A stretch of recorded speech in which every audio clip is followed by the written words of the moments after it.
Apa hukum pacaran?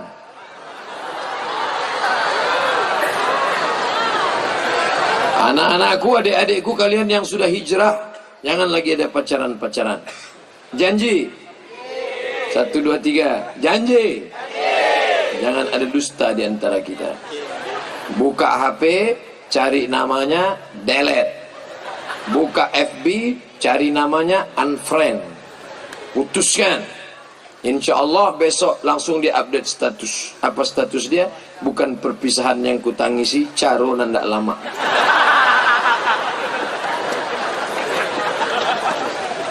Bullshit, omong kosong pacaran-pacaran itu. Tak ada itu.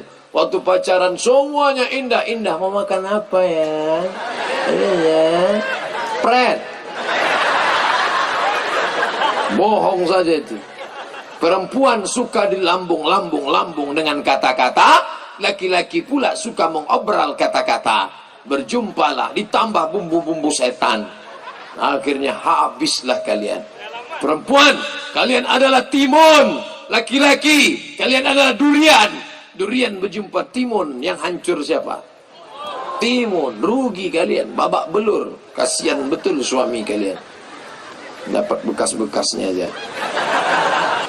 Bagaimana hukumnya lelaki menikah tanpa sepengetahuan istri pertama?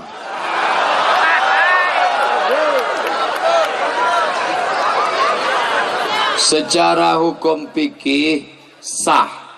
Kalau saya pulang ke rumah, saya kasih tahu istri saya, istriku, aku tadi di Duri menikah, kemudian di Kandis menikah, di Minas menikah, sah. Tiga-tiga itu sah.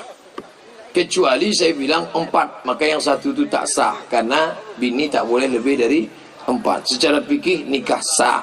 Tapi tinggal negara Kesatuan Republik Indonesia, ada namanya KHI, Kompilasi Hukum Islam Indonesia. Ibu-ibu tenang.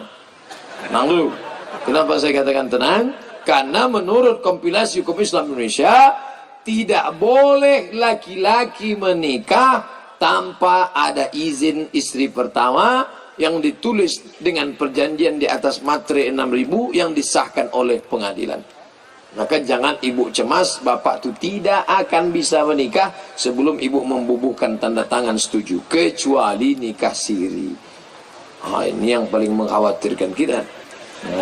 Kalau dia nikah secara syar'i, menurut hukum fikih, menurut hukum undang-undang Indonesia, tidak ada satupun Pak KUA di Indonesia yang berani menikahkan suami orang dengan perempuan lain tanpa ada surat izin dari istri pertama. Kalau ada, berarti nikahnya nikah siri.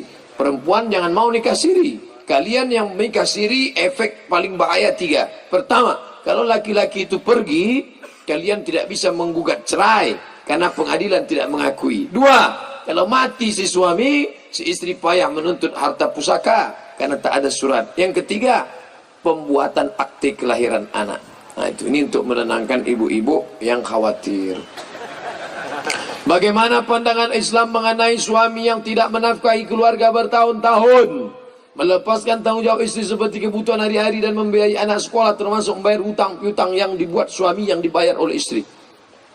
Kebetulan nasibnya macam Asia, istri Firaun. Dulu pertama kali akad, bapak sudah membaca sirat ta'liq. Apa bunyi siratnya? Jika saya meninggalkan istri saya 3 bulan lamanya berturut-turut tanpa memberikan nafkah zahir dan batin, maka istri saya mengadu ke pengadilan agama dan hakim menjatuhkan talak 1, maka jatuhlah talak 1 kepadanya. Banyak perempuan yang tidak ingat, karena waktu suami yang baca sirat ta'liq dia asyik selfie. Ibu yang ditinggal bapak, lewat bulan yang ditentukan, pergi ke pengadilan agama Kabupaten Bengkalis, gugat karena dibolehkan. Saya tak akan menggugat dia Pak Ustadz. Kenapa? Cintaku sudah kuberikan semuanya. Tahankanlah. Jangan mencela-mencela. Disuruh menggugat tak mau, disuruh menunggu gelisah. Kalau memang kau cinta, kau tunggu. Tak akan saya gugat Pak Ustadz. 1000 tahun kan ku nanti. Nantilah.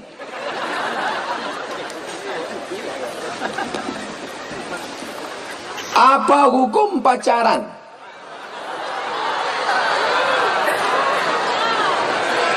Anak-anakku, adik-adikku kalian yang sudah hijrah, jangan lagi ada pacaran-pacaran. Janji?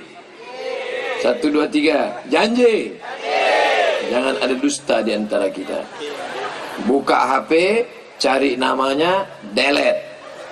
Buka FB, cari namanya, unfriend. Putuskan. Insya Allah besok langsung dia update status. Apa status dia? Bukan perpisahan yang kutangisi, caro nandak lama.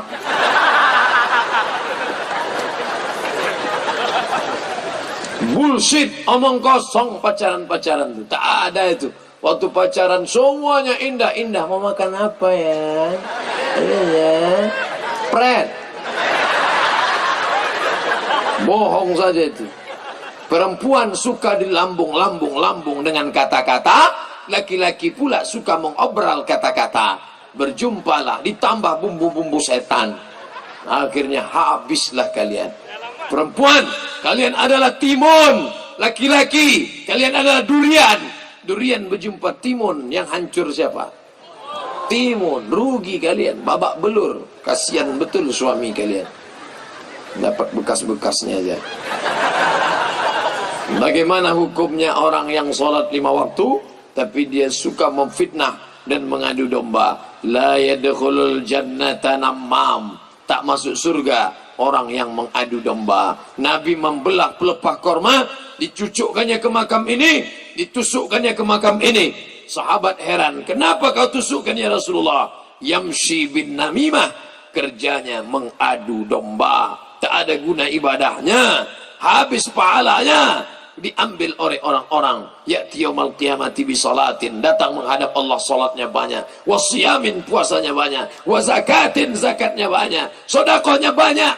Tapi dia sudah mengadu domba, menganiaya orang, sumpah serapah, caci maki, qad syatama hadza, mencaci maki si fulan, wa daraba hadza, menempelek. تنحى